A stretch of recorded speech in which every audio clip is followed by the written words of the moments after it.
Hello दोस्तों, कैसे हैं आप सब। आई होप आप सब अच्छे होंगे और सक्षम क्लासेज में आपका स्वागत करता हूं। हम कर रहे थे ज्योग्राफी के पीवाईक्यू के क्रम में आज हमारा ज्योग्राफी का कौन सा लेक्चर है फोर्थ। और फोर्थ लेक्चर के हम पहले प्रश्न की तरफ चलते हैं। तो चलते हैं अपने आज के पहले सवाल की तरफ।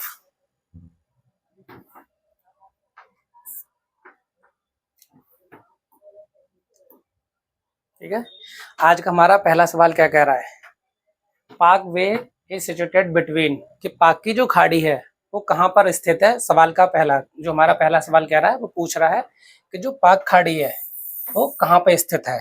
ठीक है, तो जो पाक खाड़ी है,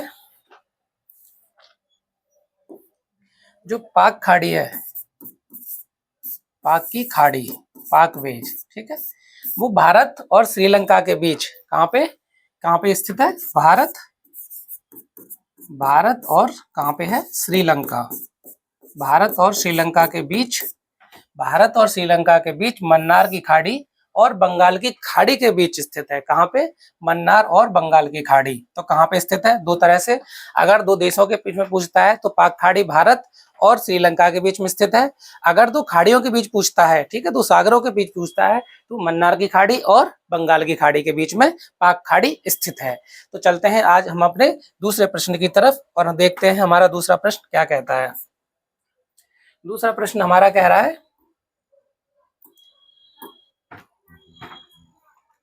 which of the following coast in India located between the Krishna delta and cape Comorin. तो भारत के निम्नलिखित तटों में कौन Krishna delta and cape Comorin के मध्य स्थित है। तो ये है कोरोमंडल तट। अब कोरोमंडल तट क्या है मैं आपको बता देता हूँ। जैसे ये हमारा हिस्सा है, तो यहाँ पे पड़ता है हमारा ये हिस्सा क्या था, तमिलनाडु का ये वाला हिस्सा। तो यहीं पे क्या है, ये पूरा का हिस्सा क्या है, कोरोमंडल तट। अब यहीं पे एक जो भारत का दक्षिणी बिंदु है, भारत में से कन्याकुमारी या कैप कैमोरिन, क्या बोलते हैं उसको, कन्याकुमारी या कैप कैमोरिन। ठीक है, तो क्या पूछ रहा है वो, कृष्णा और कैप कैमोरिन के मध्य स्थित है। तो कौन सा स्थित है, तो ये स्थित है हमारा कोरोमंडल तट। तो कहाँ पे स्थित है, भारत का कौन सा, कृष्णा और डेल्टा कैप कैमोरिन के मध्य कोरोमंडल तट स्थित है। ठीक है, अब चलते हैं अपने अगले प्रश्न की तरफ। अगला प्रश्न हमारा क्या कहता है वो देख लेते हैं। भारत के कितने राज्य समुद्र के किनारे पर हैं। How many states of India are on sea shores. तो कितने राज्य हैं जो समुद्र के तट पर स्थित हैं। यद्यपि मैं इस प्रश्न को आपको मुझे लगता है पहले लेक्चर में करा चुका हूं, पर जब आ ही गया है तो फिर से कर लेते हैं, क्या ही दिक्कत है। ठीक है, तो इस क्रम में हम देखते हैं,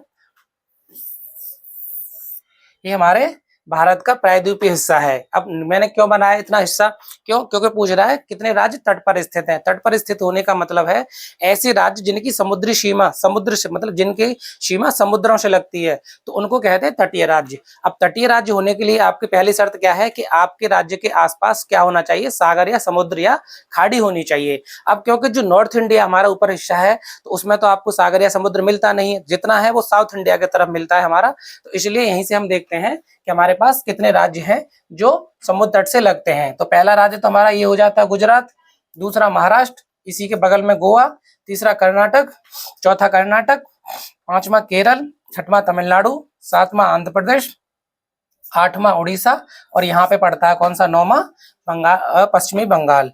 तो यहाँ पे क्या है, अरब सागर, क्या है, अरब सागर।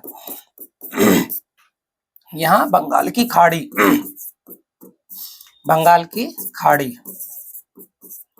और नीचे क्या है, हिंद महासागर।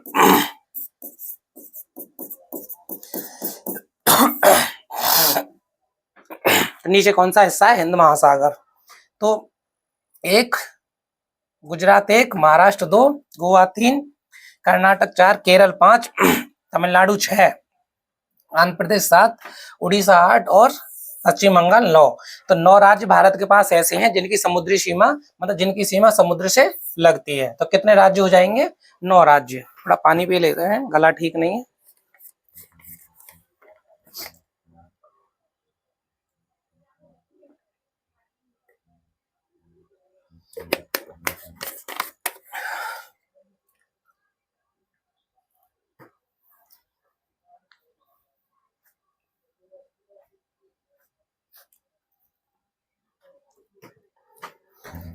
तो भारत के पास ऐसे कितने राज्य हैं जिनकी सीमा समुद्र से लगती है, तो संख्या हो जाएगी 9। ठीक है, अब 9 राज्यों में सबसे बड़ा राज्य ऐसा कौन सा है जिसकी सबसे ज्यादा समुद्री सीमा लगती है, तो वो है गुजरात। गुजरात की समुद्री सीमा सबसे अधिक लगती है। यद्यपि पूछा जाए कि पूरे भारत में केंद्र शासित प्रदेश और राज्यों में तो सबसे ज्यादा लगती है अंडमान निकोबार की, केवल राज्यों में पूछता है तो सबसे ज्यादा समुद्र से कौन सी सीमा लगती है, तो वो लगती है गुजरात की, और सबसे कम लगती है गोवा की। ठीक है, चलते हैं अपने आज के चौथे प्रश्न की तरफ। चौथा सवाल हमारा क्या कह रहा है वो देख लेते हैं। Which of the following is not an island of the Andaman and Nicobar island group? क्या निम्नलिखित में से कौन अंडमान और निकोबार का हिस्सा नहीं है? तो देख लेते हैं कौन सा नहीं है, करते हैं इसकी चीड़फाड़ ऑपरेशन, निकालते हैं इसका सही जवाब। तो निम्न कौन सा अंडमान और निकोबार का द्वीप का हिस्सा नहीं है? तो देखो रोटलैंड जो है वो है, नागरकोंडम ये भी है, अमन बोम्पाको द्वीप ये भी है, अमन द्वीप शायद नहीं है। क्यों नहीं है वो देखते हैं। क्यों? क्योंकि अमन द्वीप जो हिस्सा है वो है लक्षद्वीप समूह का। किसका? लक्षद्वीप समूह का। तो अमन द्वीप किसका हिस्सा है? लक्षद्वीप समूह का हिस्सा है। तो लक्षद्वीप समूह में जो अनेक जो मतलब द्वीप हैं छोटे छोटे, उसमें से एक द्वीप कौन सा है? अमन द्वीप। इसलिए अमन द्वीप जब लक्षद्वीप का हिस्सा है तो अंडमान एवं निकोबार का हिस्सा नहीं हो सकता। तो इसलिए कौन सा पूछ रहा है? वो नहीं पूछ रहा। तो हमारा सही जवाब कौन सा हो जाएगा? तो सही जवाब हो जाएगा अमन द्वीपी। कौन सा सही जवाब हो जाएगा? अमन द्वीपी। ठीक है, कौन सा सही जवाब हो जाएगा हमारा? अमन द्वीपी। चलते हैं अपने आज के 5वें प्रश्न की तरफ।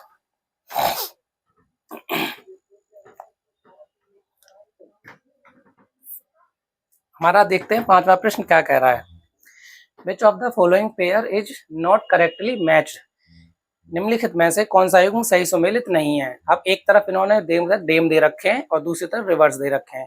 इनका कहने का मतलब यह है, प्रश्न पूछना चाह रहा है कि कौन सा बांध जो है, जैसे बांध बनाए जाते हैं नदियों पे, ठीक है, उनके पानी को रोकने के लिए क्या, और तो पूछ रहा है कि कौन सा बांध किस नदी पर है, तो वो हम देख लेते हैं। ठीक है, चलो करते हैं इसका। तो कोयना बांध कोयना नदी पे नाम से ही पता लग रहा है, तो पहला तो हमारा सही हो जाता है। ठीक है, उकाई तापी जो है गुजरात में, ये भी ठीक है। माता टीला बेतवा में मेट्टूर जो है, ये मेट्टूर जो है ये गलत है। ठीक है, मेट्टूर बांध जो है ये गलत है, क्योंकि कंसावती नदी पर नहीं है, ये है कावेरी नदी पर। ठीक है, कौन सी नदी पर? तो ये है कावेरी नदी पर। मेट्टूर बांध किस नदी पर है? तो मेट्टूर बांध है कावेरी नदी पर। ठीक है, किस नदी पर है मेट्टूर बांध? तो मेट्टूर बांध है कावेरी नदी पर। इसलिए हमारा जो सही सवाल हो जाएगा, अब इसमें पूछ क्या रहा है कि कौन सा सुमेलित नहीं है, तो पहला कोयना बांध कोयना नदी पर है गुजरात में, कोकाई बांध तापी नदी पर है, ये भी गुजरात में, माता टीला बेतवा पे, और मेट्टूर बांध कंसावती कावेरी नदी पर है। तो सही जवाब कौन सा हो जाएगा हमारा? मेट्टूर बांध कावेरी नदी पर सही हो जाता है। ठीक है, चलते हैं हम आज के अगले प्रश्न की तरफ।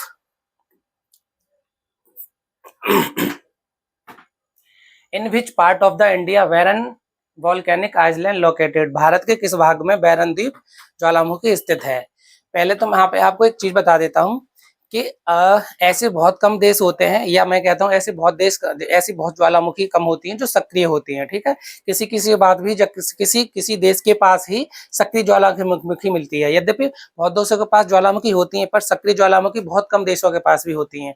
ठीक है, तो ऐसे ही भारत में सिर्फ एक ऐसी ज्वालामुखी है, एकमात्र ऐसी ज्वालामुखी जो सक्रिय ज्वालामुखी है। तो कभी पूछे कि भारत की एकमात्र सक्रिय ज्वालामुखी कौन सी है, तो वो है बैरन द्वीप। आप पूछ रहे हैं कहाँ पे स्थित है, तो वो है अंडमान निकोबार द्वीप समूह में। अंडमान निकोबार द्वीप समूह में जो क्या है, उत्तरी अंडमान में स्थित है। तो कहाँ पे है? उत्तरी अंडमान में स्थित है, अंडमान द्वीप समूह में स्थित है। क्यों? क्योंकि देखो यहाँ पे क्या है, भारत के लिए छोटे छोटे ना द्वीप पड़ते हैं। ठीक है, ये ठीक जी, तो ये जो है हमारा, इसी को कहते हैं हम अंडमान निकोबार द्वीप समूह। अंडमान और ये नीचे पड़ता है निकोबार, अंडमान निकोबार। तो यहाँ पे जो है एक ज्वालामुखी पड़ती है जिसे कहते हैं बैरन द्वीप ज्वालामुखी, बैरन द्वीप ज्वालामुखी। ठीक है, और ये भारत की एकमात्र कैसी ज्वालामुखी है? सक्रिय ज्वालामुखी है, एकमात्र सक्रिय ज्वालामुखी। और कहाँ पड़ती है ये? उत्तरी अंडमान के पूरब में। ठीक है, तो कहाँ पे है? अंडमान निकोबार द्वीप समूह में। तो अंडमान द्वीप समूह में कौन सी ज्वालामुखी है? बैरन द्वीप ज्वालामुखी। चलते हैं आज के अगले प्रश्न की तरफ और देखते हैं क्या कह रहा है। Sriharikota island is located near, पूछ रहा है कि श्री हरिकोटा द्वीप कहाँ पर स्थित है। तो श्री हरिकोटा द्वीप कहाँ पर स्थित है? देखते हैं। यहाँ पे इसका ऑपरेशन करते हैं। श्रीहरिकोटा, श्रीहरिकोटा द्वीप। तो श्रीहरिकोटा द्वीप एक जगह है, एक राज्य है हमारा आंध्र प्रदेश, ठीक है। आंध्र प्रदेश के पुलिकट झील, पुलिकट झील, आंध्र प्रदेश में पुलिकट झील के समीप, पुलिकट झील के समीप क्या है? श्रीहरिकोटा द्वीप है। और यहीं पे क्या स्थित है? श्रीहरिकोटा द्वीप में ही हमारा जो इसरो है, ठीक है, अंतर्राष्ट्रीय राष्ट्रीय अनुसंधान केंद्र जो है, ठीक है, उसका जो प्रक्षेपण केंद्र है, कौन सा? प्रक्षेपण केंद्र सतीश धवन, प्रक्षेपण उपग्रह प्रक्षेपण केंद्र कौन सा है? सतीश धवन, सतीश धवन, ठीक है। तो सतीश धवन कहाँ स्थित है? श्रीहरिकोटा में। यहाँ से क्या होते हैं? उपग्रहों को क्या किया जाता है? प्रक्षेपित किया जाता है। कौन करता है? इसरो। तो इसरो जो अंतरराष्ट्रीय हमारा जो राष्ट्रीय अनुसंधान केंद्र है, अनुसंधान केंद्र है, उसका जो प्रक्षेपण केंद्र है सतीश धवन, वो कहाँ स्थित है? वो हरिकोटा में स्थित है। हरिकोटा द्वीप कहाँ पर स्थित है? पुलिकट झील के समीप आंध्र प्रदेश में, ठीक है। तो ये इसका सवाल क्या हो जाएगा? आंध्र प्रदेश के समीप पुलिकट झील के, आंध्र प्रदेश में पुलिकट झील के समीप क्या है? श्रीहरिकोटा द्वीप स्थित है, ठीक है। चलते हैं अपने अगले प्रश्न की तरफ। तो इसका सवाल जवाब हो गया, श्रीहरिकोटा द्वीप कहाँ स्थित है? तो पुलिकट झील के समीप स्थित है, ठीक। सतीश धवन वो केंद्र है जहां से उपग्रह प्रक्षेपित किए जाते हैं हमारे, ठीक है, लॉन्च किए जाते हैं।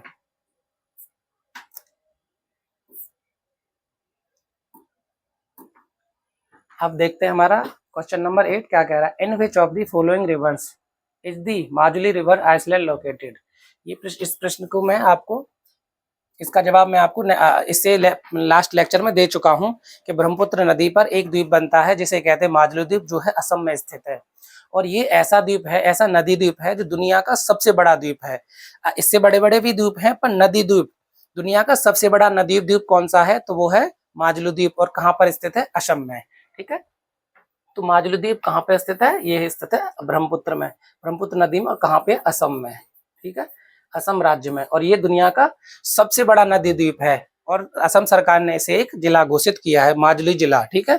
असम सरकार ने इसे एक माजुली जिला घोषित किया है। और ये दुनिया का सबसे बड़ा नदी द्वीप है। अब चलते हैं अपने नेक्स्ट प्रश्न की तरफ। Which of the following island comes under the category on a remote island on the Indian coast line. निम्नलिखित में से कौन सा भारतीय तटरेखा का सुदूरवर्ती द्वीप की श्रेणी में आता है? पूछ रहा है कि कौन सा ऐसा है जो सुदूरवर्ती श्रेणी में जाता है, ठीक है। तो सुदूरवर्ती श्रेणी में कौन सा आएगा? तो वो आएगा मिनिकॉय द्वीप। अब मिनिकॉय द्वीप किसका हिस्सा है? तो ये है लक्षद्वीप का, ठीक है। किसका हिस्सा है? लक्षद्वीप का। लक्षद्वीप का हिस्सा कौन सा है? मिनिकॉय। 8 डिग्री चैनल जो है, 8 degree channel, 8 degree channel Minicoy को, मिनिकॉय और मालदीव, मिनिकॉय और मालदीव को क्या करते हैं? अलग करते हैं, अलग करता है, ठीक है। और 9 degree channel, 9 degree channel Minicoy को, 9 डिग्री चैनल मिनिकॉय को लक्षद्वीप के, लक्षद्वीप के बाकी द्वीपों से अलग करता है। लक्षद्वीप के बाकी द्वीपों से अलग करता है, बाकी द्वीपों से अलग करता है, ठीक है। तो 8 डिग्री चैनल मिनिकॉय को क्या करता है? मालदीव से अलग करता है। 8 डिग्री चैनल मिनिकॉय को मालदीव से अलग करता है। और 9 डिग्री चैनल मिनिकॉय को लक्षद्वीप के बाकी चैनल, बाकी जितने द्वीप हैं उनसे अलग करता है, ठीक है। तो सुदूरवर्ती कौन सा हिस्सा हो जाएगा? सुदूरवर्ती हो जाएगा हमारा मिनिकॉय, ठीक। आई होप आपको एक प्रश्न समझ में आ गया होगा। अब चलते हैं अपने नेक्स्ट प्रश्न की तरफ। नेक्स्ट प्रश्न क्या कह रहा है देखते हैं।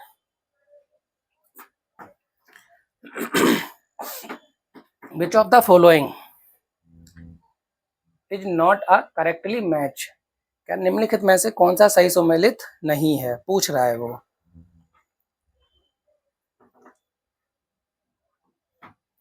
तो हुंड्रू जलप्रपात स्वर्णरेखा नदी पर स्थित है, ये सही है। चचाई जलप्रपात बिहड़ नदी पर है, ये भी सही है। धुआंधार जलप्रपात नर्मदा नदी पर है, ये भी सही है। लेकिन बूढ़ा घाघ जलप्रपात कांची नदी पर है, ये नहीं है सही, क्योंकि बूढ़ा घाघ बूढ़ा नदी पर स्थित है, बूढ़ा घाघ बूढ़ी नदी पर स्थित है, कौन सी नदी पर? बूढ़ी नदी पर स्थित है। और कहाँ है? झारखंड में। कहाँ स्थित है? झारखंड में। ठीक है। धुआंधार जलप्रपात कहाँ स्थित? नर्मदा नदी में, मध्य प्रदेश में स्थित है। ठीक। हुंडरू जलप्रपात सुवर्ण रेखा नदी, और इसमें कौन सा सही हो जाएगा? हमारा हो जाएगा डी। हमारा डी आंसर इसमें सही हो जाएगा। ठीक है। और चचाई और धुआंधार जलप्रपात ये दोनों कहाँ पर है? मध्य प्रदेश में स्थित है। ठीक है। कांसी नदी पर ही एक दसम जलप्रपात है, बीहड़ नदी। जैसे ये है कांची नदी पर, इसमें एक कांची नदी पर दसम, क्या है? दसम जलप्रपात। ये भी कहाँ है? झारखंड में है। ठीक है। तो इसका सही जवाब कौन सा हो जाएगा? बूढ़ाघाघ जलप्रपात। क्योंकि पूछ रहा है इनमें से कौन सा सही सुमेलित नहीं है, तो पहला सही सुमेलित है, दूसरा भी सही सुमेलित है, तीसरा भी सही सुमेलित है, और चौथा जो है वो सही सुमेलित नहीं है, क्योंकि बूढ़ाघाघ जलप्रपात बूढ़ी नदी पर झारखंड में स्थित है, और कांची नदी पर ही झारखंड में एक दसम जलप्रपात स्थित है। धुआंधार जलप्रपात नर्मदा नदी में मध्य प्रदेश में स्थित है। चचाई जलप्रपात बीहड़ नदी पर मध्य प्रदेश में स्थित है। ठीक है। अब चलते हैं अपने अगले प्रश्न की तरफ।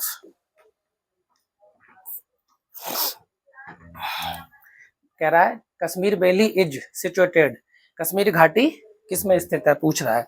इसका सीधा सवाल क्या हो जाएगा? सीधा जवाब है, सीधा प्रश्न है, सीधा ही जवाब होगा इसका। तो पीर पंजाल और हिमाद्री पर्वत श्रेणियों के मध्य कश्मीर घाटी स्थित है। ठीक है। चलते हैं अपने आज के नेक्स्ट प्रश्न की तरफ। Which of the following is a lake shared by two Indian state, कि ऐसी कौन सी झील है जो दो राज्यों द्वारा साझी की जाती है। ठीक है। तो वो झील कौन सी हो जाएगी? वो झील हो जाएगी पुलिकट झील। पुलिकट झील हो जाएगी। क्यों? क्योंकि ये दो राज्यों में, इसका जो दो राज्यों के सीमा पर पड़ती है, एक है आंध्र प्रदेश, ठीक, आंध्र प्रदेश और तमिलनाडु, आंध्र प्रदेश और तमिलनाडु। इससे पहले मैं आपको बता चुका हूं, ये इसी पे क्या है? श्री हरिकोटा झील, हरिकोटा स्थित है, श्री हरिकोटा द्वीप स्थित है। और इस पे क्या क्या है मैं आपको इससे पहले वाले प्रश्न में बता चुका हूँ। ठीक है। तो दो राज्यों में कौन सी साझेदारी झील है? तो वो है श्री हरिकोटा, वो पुलिकट झील है। ठीक है। तो पुलिकट झील हो जाएगा इसका। नेक्स्ट प्रश्न की तरफ चलते हैं। In which state of India is highest waterfall Kunchikal located, कह रहा है कुचिकल जो है भारत का सबसे ऊंचा जलप्रपात है, तो कहां पर स्थित है वो? ठीक है। वो पूछ रहा है। सर्वाधिक ऊंचा वाला जलप्रपात कुचिकल भारत के किस राज्य में स्थित है? ठीक है।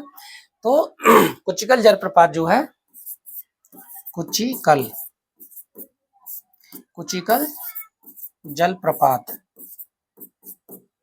कुचिकल जलप्रपात कहाँ पे है? कर्नाटक में, कर्नाटक में। ठीक है। बराही नदी पर है। किस नदी पर है? बराही नदी पर। और ये भारत का कुचिकल जलप्रपात, भारत का सबसे ऊंचा जलप्रपात है।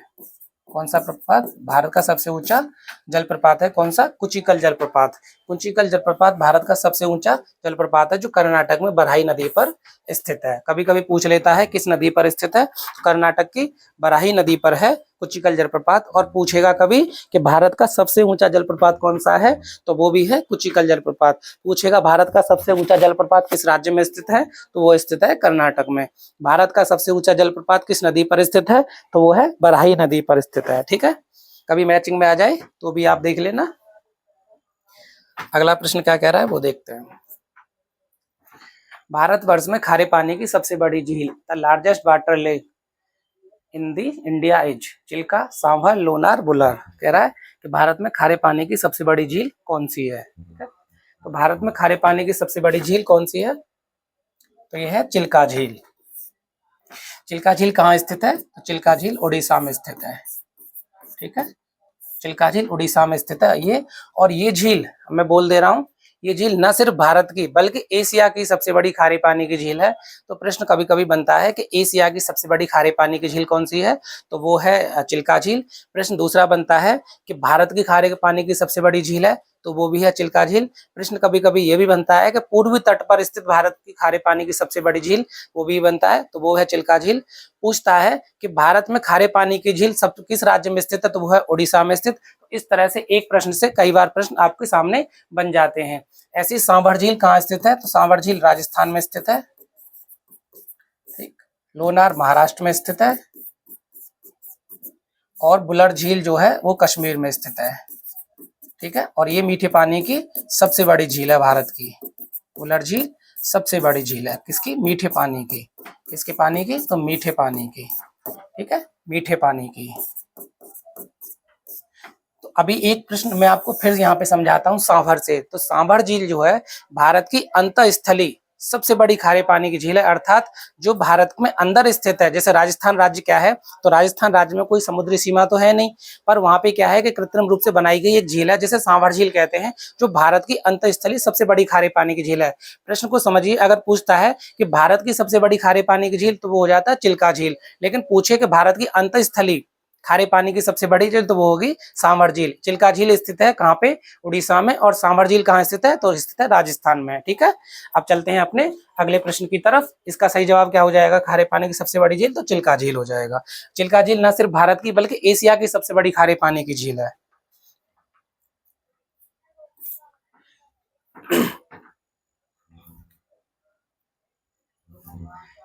व्हाट इज द कयाल, पूछ रहा है कयाल क्या है। तो तराई मैदान, गंगा डेल्टा, दक्कन के पठार के रेगूर, केरल के लेगून। तो केरल के लेगून को क्या कहते हैं, कयाल कहते हैं। इसके उदाहरण में आपको देखोगे तो उदाहरण क्या मिलेंगे, इसके उदाहरण में अष्टमुदी, दो उदाहरण मिलते हैं इसके, अष्टमुदी और बेम्बनाद। अष्टमुदी और बेम्बनाद ये केरल में स्थित क्या है, केरल के लेगून हैं, जिनको कभी अष्टमुदी और बेम्बनाद दो उदाहरण आपको देखे मिलते हैं, जो कि केरल के लयान के उदाहरण हैं। कयाल लेगून के उदाहरण क्या क्या है, तो बेम्बनाद और अष्टमुदी। ठीक है, तो पूछ रहा है कयाल क्या है, तो कयाल केरल में पाए जाने लेगून है, और इनके दो उदाहरण कौन से मिल जाते हैं, तो अष्टमुदी और बेम्बनाद। ठीक है, और दोनों कहाँ स्थित है, दोनों केरल में स्थित है। चलते हैं आज के अगले प्रश्न की तरफ।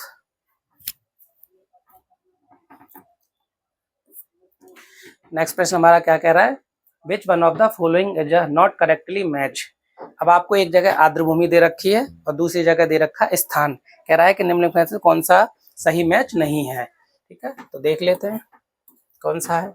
जैसे सोज झील जो है मैनपुरी में, ये सही है। शेखा झील अलीगढ़ में, ये भी सही है। बखीरा झील संतनगर में, ये भी सही है। सरसई झील ये गलत है। सरसई झील कहाँ स्थित है, इटावा में। कहाँ स्थित है सरसई झील, तो सरसई झील कहाँ स्थित है, इटावा में। इसलिए हमारा कौन सा ऑप्शन गलत हो जाता है, क्योंकि पूछ रहा है कौन सा सही सुमेलित नहीं है। तो कौन सा सही सुमेलित नहीं है, तो डी हमारा सही सुमेलित नहीं है, क्योंकि सरसई झील आगरा में न होकर कहाँ पर है, तो आगरा में न होकर इटावा में स्थित है।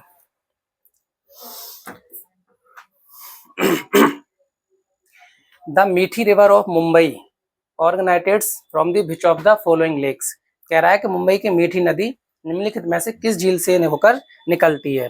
तो मुंबई की मीठी नदी किस में से निकलती है, वो देख लेते हैं।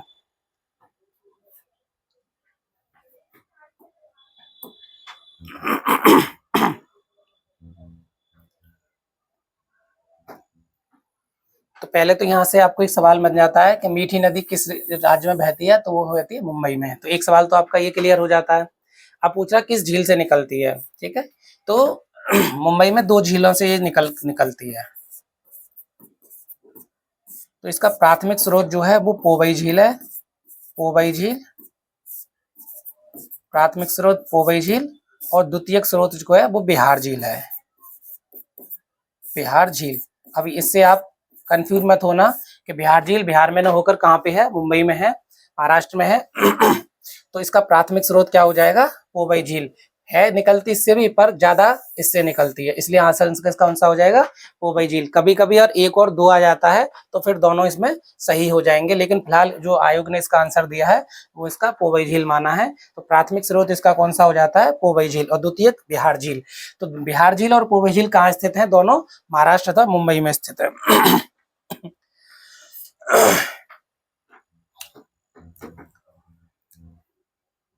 कह रहा विच of the following not a correctly match. एक तरफ स्टैंग मतलब हमारे स्टेट दे रखे हैं और दूसरी तरफ क्या दे रखा है, झरने दे रखे हैं, ठीक है। दूसरी तरफ झरने हैं एक और एक तरफ स्टेट्स है। तो अब कह रहा है इसमें से कौन सा सही सुमेलित नहीं है। फिर से पूछ रहा है क्या, नहीं है। इस पे जरूर ध्यान देके चलना है, ये नहीं पूछ रहा है। तो हिमाचल प्रदेश में मणिकर्ण ये सही है, गर्म झरना। उड़ीसा में तप्तपानी ये भी सही है। महाराष्ट्र में वज्रेश्वरी ये भी ठीक है। गुजरात में नारायणी, ये नारायणी गुजरात में न होकर कहाँ पे है, ये है राजस्थान में, ठीक है।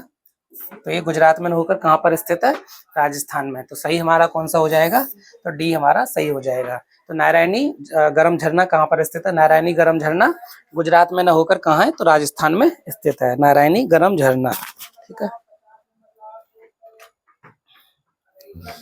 अगले प्रश्न की तरफ चलते हैं। नेक्स्ट प्रश्न हमारा क्या कहता है, देखते हैं। नेक्स्ट प्रश्न कह रहा है which of the following is a correctly match. एक तरफ लेख दे रखी है और दूसरी तरफ अवस्थिति दे रखी है। तो लोनार झील पूछ रहा है। अब इसमें क्या पूछ रहा है, कौन सही सुमेलित है, सही पूछ रहा है। तो एक सही होगा, बाकी 3 गलत होंगे। तो कोल्लेरू आंध्र प्रदेश, पुलिकट केरल, लोनार मध्य प्रदेश की। तो इसमें जो है वो कोल्लेरू आंध्र प्रदेश में है, क्योंकि लोनार मैंने इससे पहले आपको बताई थी कहाँ पे है, महाराष्ट्र में है, ठीक है। नक्की राजस्थान में है, नक्की राजस्थान में है। कोल्लेरू आंध्र प्रदेश में, पुलिकट मैंने आपको बताया था आंध्र प्रदेश, आंध्र प्रदेश और तमिलनाडु, आंध्र प्रदेश और तमिलनाडु। तो महाराष्ट्र राजस्थान में, नक्की किसमें है, राजस्थान में है, ठीक है। कोल्लेरू आंध्र प्रदेश में सही है। पुलिकट जो है आंध्र प्रदेश और तमिलनाडु में स्थित है। ऐसे ही एक और देख लेते हैं, इसमें झील में कभी कभी मैचिंग में वो भी आ जाता है। तो चिल्का मैंने इससे पहले बताया था, चिल्का कहाँ है, उड़ीसा में, ठीक है। तो हमारा सही सवाल कौन जवाब का हो जाएगा, कोल्लेरू, क्योंकि लोनार महाराष्ट्र में है, नक्की गुजरात में न होकर राजस्थान में, कोल्लेरू आंध्र प्रदेश में है, पुलिकट आंध्र प्रदेश प्लस तमिलनाडु और चिल्का उड़ीसा में, ठीक है। तो इसका सही जवाब कोल्लेरू हो जाएगा। कह रहा है which of the following is the largest lagoon lake situated on the east coast of India. निम्नलिखित में से भारत के पूर्वी तट पर स्थित भारत की सबसे बड़ी लेगून झील कौन सी है। भारत की सबसे बड़ी लेगून झील पूछ रहा है कौन सी है।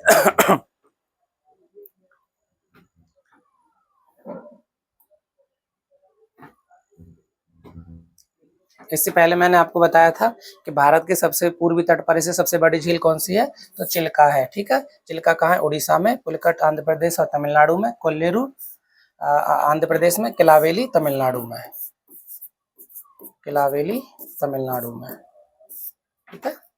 किलावेली झील कहाँ पर स्थित है, तो तमिलनाडु में है। पुलिकट आंध्र प्रदेश और तमिलनाडु की सीमा पर स्थित है और चिल्का उड़ीसा में और कोल्लेरू आंध्र प्रदेश में स्थित है, ठीक है। इन्हीं में से कभी कभी आपको आगे भी हर बार आयोग प्रश्न रख देता है, एक प्रश्न ऑप्शन उठा के। अब कह रहा है which one of the following is not correctly match. फिर पूछ रहा है निम्न में कौन सा सही सुमेलित नहीं है।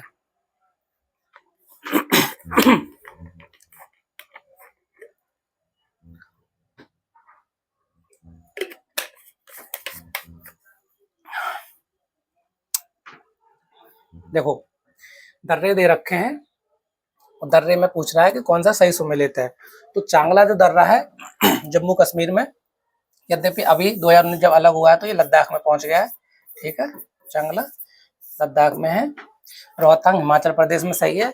बोमडीला अरुणाचल प्रदेश में भी ठीक है। जो सेला दर्रा है ये अरुणाचल प्रदेश में है।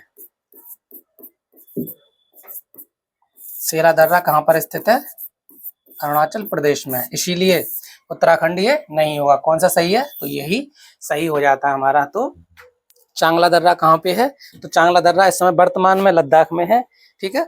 जब विभाजन से पहले, जम्मू कश्मीर के विभाजन से पहले ये जम्मू कश्मीर में था। रोहतांग दर्रा हिमाचल प्रदेश में है।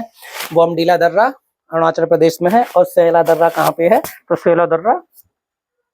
सेला दर्रा हमारा अरुणाचल प्रदेश में है, ठीक है। अब वहां पे क्या दे रखा है, उत्तराखंड, तो इस हिसाब से ये गलत हो जाता है, ठीक है।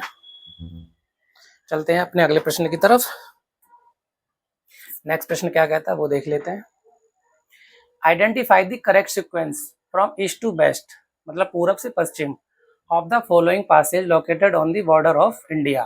कह रहा है कि भारत की सीमा पर अवस्थित निम्नलिखित दर्रों को पूरब से पश्चिम सही क्रम में लगाइए।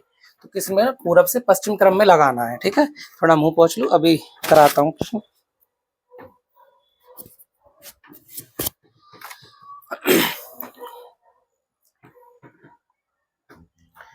तो पूरब से पश्चिम क्रम में लगा रहे हैं, बोलिए बोल रहा है, देखते हैं। तो इसका जो सही जवाब हो जाएगा वो हो जाएगा हमारा ए।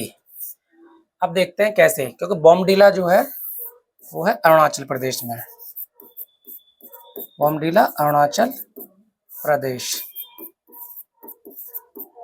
ठीक है।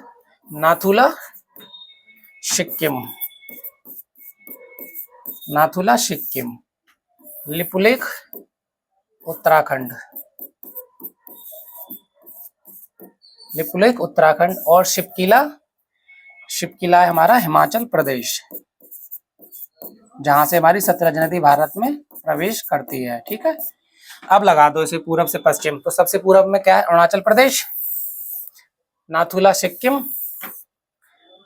उत्तराखंड और हिमाचल प्रदेश। तो इस तरह से हमारा सही जवाब कौन सा हो जाता है, बॉमडीला, नाथुला, लिपुलेख और शिपकिला। तो कौन सा सही जवाब है 22 का, 22 का हो जाता है ए, ठीक है। चलते हैं अपने आज के नेक्स्ट प्रश्न की तरफ। Which of the following factor is responsible for the rainfall in northwestern part of India during the winter season?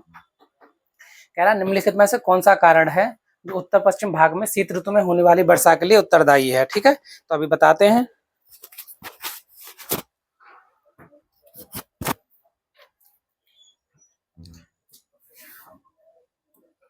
तो इसका सही जवाब हो जाएगा हमारा पश्चिमी विक्षोभ। अब वेस्टर्न डिस्टर्बेंस क्या होता है वो देखते हैं कि जो हमारा भूमध्य सागर है ना, तो भूमध्य सागर के पूर्वी हिस्से में पश्चिमी विक्षोभ उत्पन्न होता है, और ये हवा के साथ साथ क्या होता है कि भारत की तरफ चलता है। अच्छा, अर्थात ये पश्चिम एशिया, अफगानिस्तान, पाकिस्तान होते हुए जो हमारे भारत का उत्तर पश्चिम हिस्सा है, जम्मू कश्मीर वगैरह वाला हिस्सा, उत्तर पश्चिमी हिस्सा है, वहां पे प्रवेश करता है। और भारत के जम्मू कश्मीर और उसके साथ साथ जो पश्चिमी राज्य हैं, जैसे दिल्ली है, पंजाब है, हिमाचल प्रदेश है, जो भारत का पश्चिम उत्तर राज्य है, वहां पे पश्चिमी विक्षोभ के कारण क्या होती है, वर्षा होती है। और ये वर्षा जो होती है भारत में रबी की फसल के लिए काफी लाभदायक होती है। किसकी फसल के लिए, तो रबी की फसल के लिए, ठीक है। तो पूछ रहा है कि कौन सी, यद्यपि ये वर्षा क्या होती है कि मतलब पूरब से पश्चिम की तरफ चलती है, तो पश्चिम से पूरब की तरफ चलती है, तो पूरब की तरफ जाने पे इस मानसून द्वारा होने वाली वर्षा धीरे धीरे क्या हो जाती है, कम होने लगती है। तो कभी कभी पूछता है कि उत्तर पश्चिम भाग में शीत ऋतु द्वारा होने वाली जो वर्षा है वो किस फसल के लिए लाभदायक होती है, तो इसका जवाब क्या हो जाएगा, तो जवाब हो जाएगा रबी की फसल के लिए, ठीक है। और ये भारत में कभी पूछता है कि उत्तर पश्चिम मानसून के लिए कौन सा विक्षोभ उत्तरदायी है, तो वो है पश्चिमी विक्षोभ, ठीक है। तो हमारा जवाब क्या हो जाता है, पश्चिमी विक्षोभ, वेस्टर्न डिस्टर्बेंस। तो हमारा सही जवाब क्या हो जाता है, वेस्टर्न डिस्टर्बेंस, पश्चिमी विक्षोभ।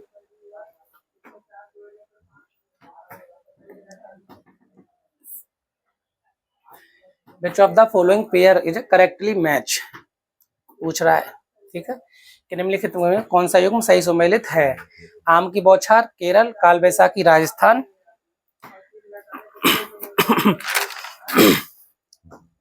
लू हरियाणा और मंजरी बौछारें कर्नाटक। जो काल बैसाखी है ना, ये राजस्थान में चल के कहाँ चलती हैं, ये चलती हैं पश्चिमी बंगाल में, ठीक है, पश्चिमी बंगाल में। तो इसलिए कौन सा सुमेलित नहीं है, बी हमारा सही सुमेलित नहीं है, बाकी के सब सुमेलित हैं, ठीक है। बंगाल में कौन सी चलती है, तो बंगाल में काल बैसाखी चलती है, लेकिन राजस्थान में नहीं, ठीक है।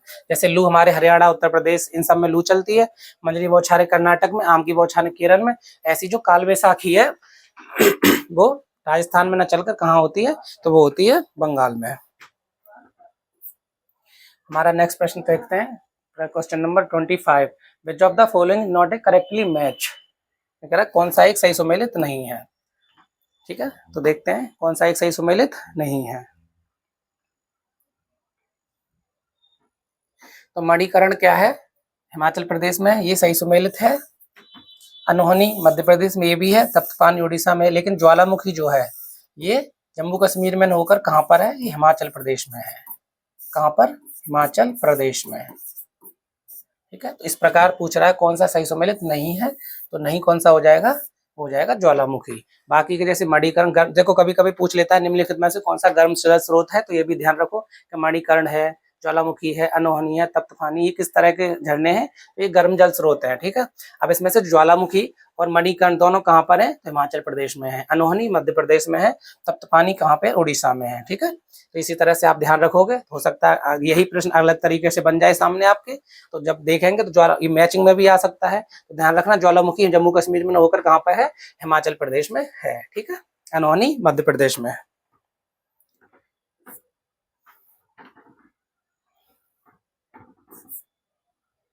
26 कह रहा है सूची एक को सूची से मिलित कीजिए, मतलब पर्वतीय दर्रे दे रखे हैं और उनको मिलाने के लिए बोल रहा है। ठीक है। तो मिलाते हैं एक एक करके। बूमला, जलेपला, मुलिंगला, सिपकिला। तो मैंने आपको सिपकिला तो बता रखा है, ये कहाँ पे है, हिमाचल प्रदेश में है। ठीक है। इसमें से बूमला अरुणाचल प्रदेश में है, ठीक, जलेपला सिक्किम में, मुलिंगला उत्तराखंड में। मिला लो कौन सा है, तो बुमला कहाँ है हमारा, अरुणाचल प्रदेश में। तो ए का पहला, ठीक है, तो ए का पहला, ए का पहला, बी का तीसरा, ए का पहला, बी का तीसरा, ए का पहला, बी का तीसरा। आंसर क्या हो जाएगा, बी। मुलिंगला सी का चौथा और डी का दूसरा। आंसर क्या हो जाएगा हमारा, बी। तो 26 का कौन सा आंसर हो जाएगा, बी। तो मुलिंगला दर्रा किस राज्य में है, उत्तराखंड में, और सिपकिला किस राज्य में है, तो हिमाचल प्रदेश में। ठीक है। जलेपला सिक्किम में, बुमला अरुणाचल प्रदेश में, ऐसे बोमडीला भी अरुणाचल प्रदेश में है, ऐसे सेला दर्रा भी अरुणाचल प्रदेश में है, ध्यान रखना। रोहतांग दर्रा भी हिमाचल प्रदेश में है। ठीक है। इस तरह से ध्यान रखोगे तो आपको आसानी होगी।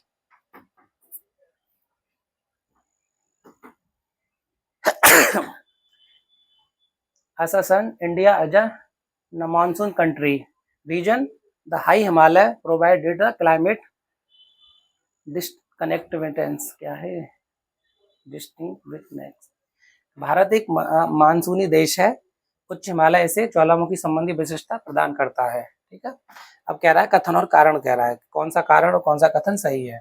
तो भारत एक मानसूनी देश है, ये बात तो सही, ये बात तो सही है। भारत कैसा देश है, एक मानसूनी देश है।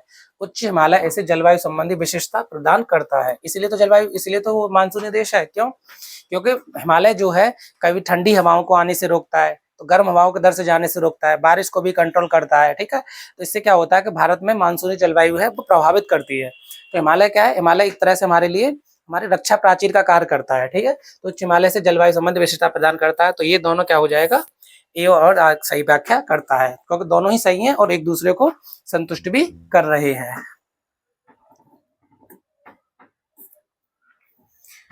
कह रहा है दक्षिण भारत में अर्धशुष्क स्टेपी जलवायु कर्नाटक पठार के कुछ भाग में पाई जाती है, यह सह्याद्री में वृष्टि छाया प्रदेश में पड़ता है। ये दोनों भी सही हैं, ये दोनों भी सही हैं और एक दूसरे की व्याख्या भी कर रहे हैं। क्यों कर रहे हैं वो बता रहा हूं मैं अभी।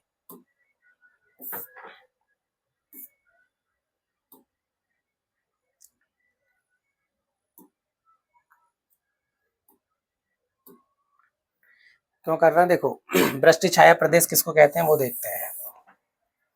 वृष्टि छाया प्रदेश ऐसा क्षेत्र होता है, जैसे आपने मानो कोई पहाड़ है, ऐसे एक पर्वत है, तो पर्वत में जब गर्म हवा होती है ना, ऊपर नीचे से ऊपर की तरफ चलती है और अपनी क्या जो उसके अंदर जितनी नमी होती है, बारिश होती है, उसे करती हुई जाती है।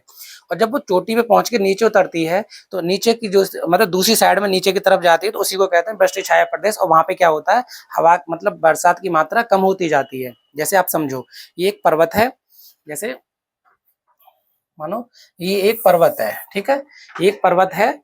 तो पर्वत में क्या होगा कि मानो जैसे यहाँ से जो हमारी गर्म हवाएं हैं वो ऊपर चढ़ती हैं, ऊपर चढ़ने के क्रम में जो उनके अंदर नमी होती है वो उसको बारिश के रूप में फेंक मतलब छोड़ती हुई जाती हैं, छोड़ती हुई जाती हैं, और यहाँ पे आके वो अपनी चरम अवस्था को प्राप्त करते हुए छोड़ती हैं। और जैसे जैसे वो नीचे उतरती हैं उनमें नमी की मात्रा अर्थात बरसात की मात्रा कम होने लगती है। और यहाँ पे जो क्षेत्र होते हैं जहाँ पे बारिश की मात्रा कम पहुंचती है, इन्हीं को क्या कहते हैं, वृष्टि छाया क्षेत्र। अच्छा, वृष्टि छाया क्षेत्र ऐसे क्षेत्र होते हैं जहाँ बरसात की मात्रा कम प्राप्त होती है। क्यों, क्योंकि वायु अपनी सारी नमी को पर्वत के दूसरे हिस्से की तरफ जहाँ से वो ऊपर उठती है छोड़ती हुई आगे बढ़ती है। ठीक है। तो ऐसे पूछ रहा है दक्षिण पठार में अर्धशुष्क स्टेपी जलवायु कर्नाटक पठार के कुछ भागों में पाई जाती है, बात सही है। सह्याद्री पृष्ठछाया प्रदेश में है, तो ये दोनों सही हो जाते हैं। ठीक है, 28 हो गया। अब देखते हैं 29। 29 देखते हैं क्या कहता है। The origin of monsoon in India is by which of the following winds. Bharat में मानसून की उत्पत्ति निम्नलिखित में से किस पवन द्वारा होती है। भारत में मानसून की उत्पत्ति किसके द्वारा होती है, वो ये पूछ रहा है।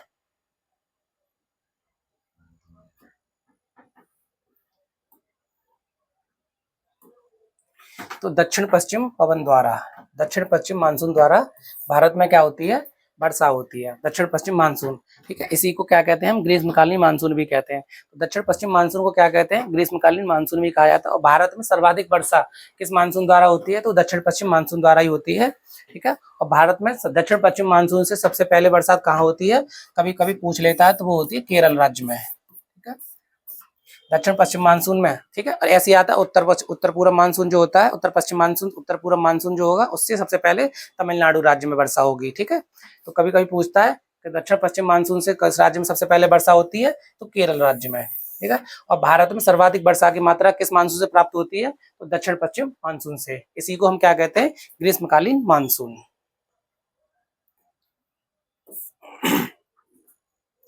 अब फिर से आ गया, उत्तर पूर्वी मानसून में सबसे अधिक वर्षा प्राप्त करने वाला राज्य।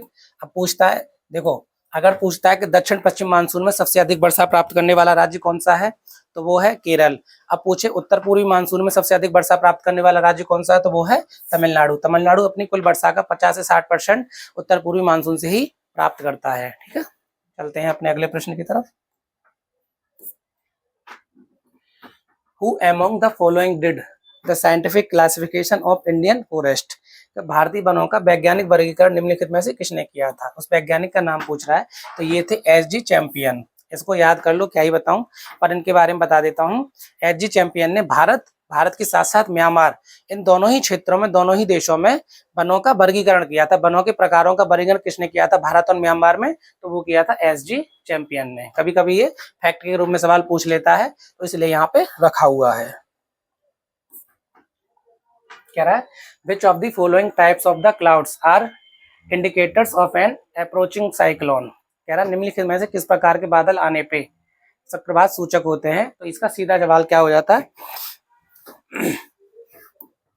इसका सीधा ही जवाब है, सीधा प्रश्न है, तो पच्छाविस्तरी मेघ। समझाने के लिए कुछ है नहीं। ठीक है, चलते हैं अपने अगले प्रश्न की तरफ।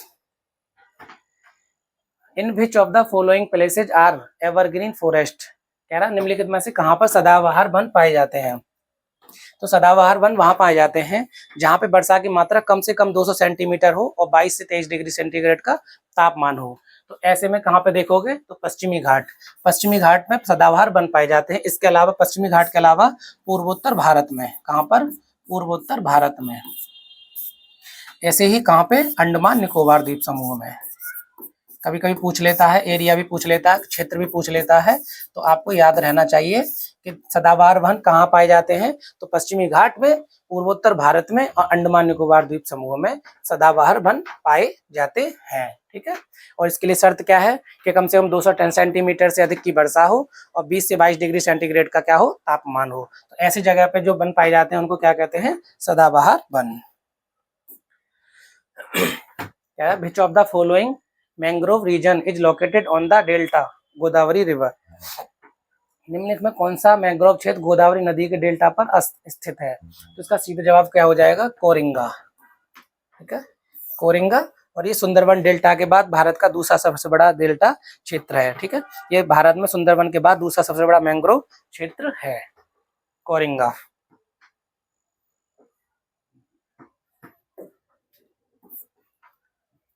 Which of the following is a region of tropical evergreen forest in India।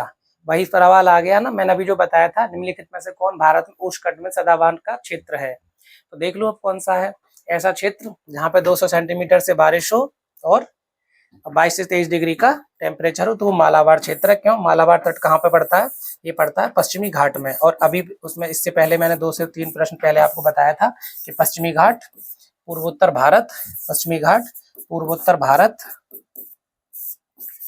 और अंडमान निकोबार, अंडमान निकोबार द्वीप समूह, ठीक है। इनमें कैसे वन पाए जाते हैं? इनमें जो वन पाए जाते हैं उनको कहते हैं सदाबहार वन।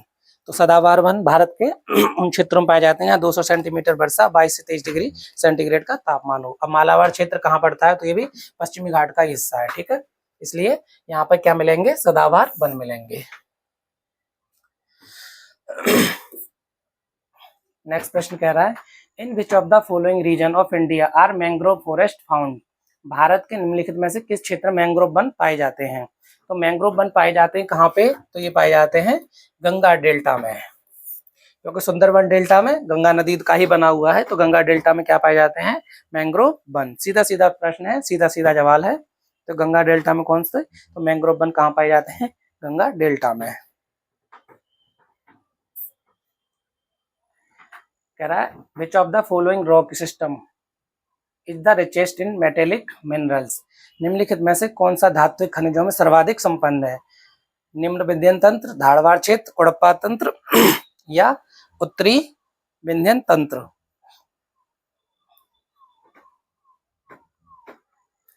तो जो धारवाड़ तंत्र है, तो धारवाड़ क्रम की चट्टानें हैं वो खनिजों में,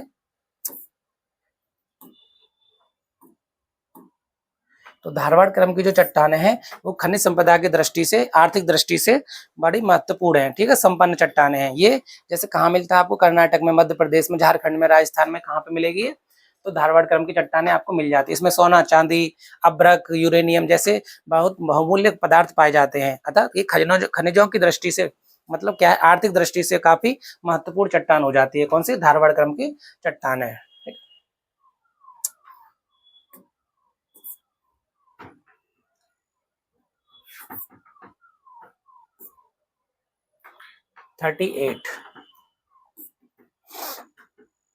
38 में क्या है? मैंग्रोव स्थल दे रखा है, उनको मिलाने के लिए कह रहा है, ठीक है। तो मिलाते हैं। जैसे कोरिंगा कहाँ मिलेगा आपको? कोरिंगा मिलेगा आंध्र प्रदेश में। कोरिंगा आंध्र प्रदेश में, ठीक है। बेमराट मैंने आपको बताया था केरल में। पुलिकट, इसमें अगर आंध्र प्रदेश उधर हो गया तो इसमें हम तमिलनाडु मानेंगे, ठीक है। विक्रोली महाराष्ट्र में। अब इसको मैच कर लो तो ए का चौथा, ए का चौथा, बी का तीसरा, ए का चौथा, बी का तीसरा, ए का चौथा, बी का तीसरा। पुलिकट सी का दूसरा, ए का चौथा, बी का, सी का दूसरा का चौथा। तो इसमें हो जाएगा हमारा ए। 38 का कौन सा हो जाएगा? ए।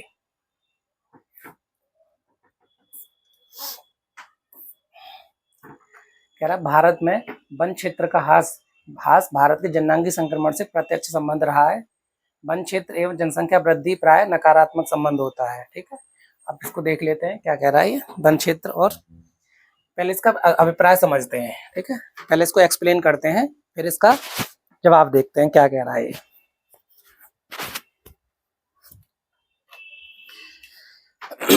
देखो, कह रहा है कि भारत में वन क्षेत्र का ह्रास भारत के जननांगी संक्रमण से प्रत्यक्ष संबंधित रहा है। जैसे क्या होता है, जब किसी क्षेत्र, मतलब मान लीजिए तो भारत है, अब भारत का क्षेत्रफल क्या है? सीमित है, 32 लाख जो किलोमीटर है।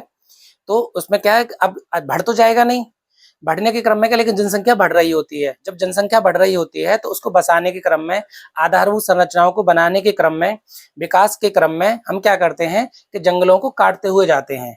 तो जंगलों को क्यों काटते हैं? क्योंकि हमें अपनी जनसंख्या की भरण पूर्ण को पूरा करना होता है, आपूर्ति पूरा करनी होती है। क्यों? और वो कहाँ से करेंगे? हम जंगलों को काटेंगे, उनके स्थान पे क्या फैक्ट्री लगाएंगे, कंपनीज लगाएंगे, कोई और भी बहुत सारे जो विकास के जो कार्य में मतलब जरूरी होता है वो सारे काम करेंगे।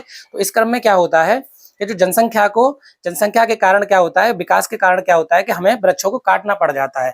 तो वही वो कह रहा है। तो जैसी जनसंख्या बढ़ेगी वैसे ही वृक्ष काटे जाते हैं। तो क्या कह रहा है? वन क्षेत्र एवं जनसंख्या वृद्धि प्राय नकारात्मक संबंध होता है। तो ये बात दोनों सही है, ठीक है। क्यों सही है? क्योंकि जैसे जैसे संख्या बढ़ती है वैसे वैसे वनों पे क्या होता है? नकारात्मक प्रभाव पड़ता है। तो ये और आर दोनों सही व्याख्या है और उसकी व्याख्या ही करता है, ठीक है।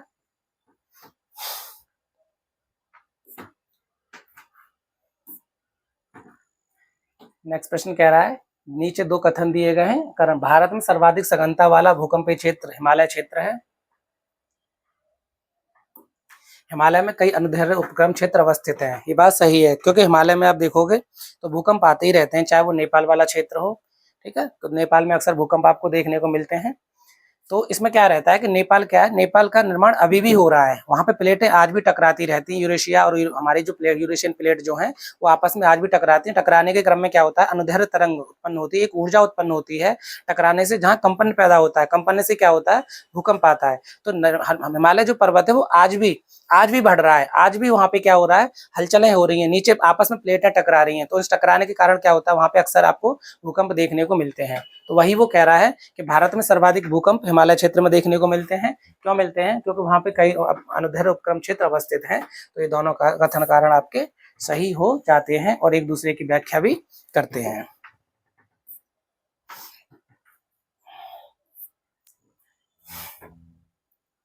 कह रहा है सागर पुलिन है एक तरफ और दूसरी तरफ राज्य है, तो पूछ रहा है कि इनका मैच करना है। तो जैसे दीघा है, ये कहाँ मिलता है हमें, पश्चिमी बंगाल में, पश्चिमी बंगाल में, ठीक है। मरीना तमिलनाडु में, मरीना तमिलनाडु में। कलांगुट गोवा में, कलांगुट गोवा में, और ये उड़ीसा में। अब देख लेते हैं इसका कौन सा है। तो दीघा, दीघा क्या है, पश्चिमी बंगाल का, ए का दूसरा, ए का दूसरा, बी का तीसरा, ए का दूसरा, बी का तीसरा। आंसर क्या हो जाएगा हमारा, बी, ठीक है। ऐसे मरीना डी का क्या हो जाएगा, पहला, तो डी का पहला, ठीक है। तो आंसर इसका बी मिल जाता है हमें। चलते हैं अपने अगले प्रश्न की तरफ।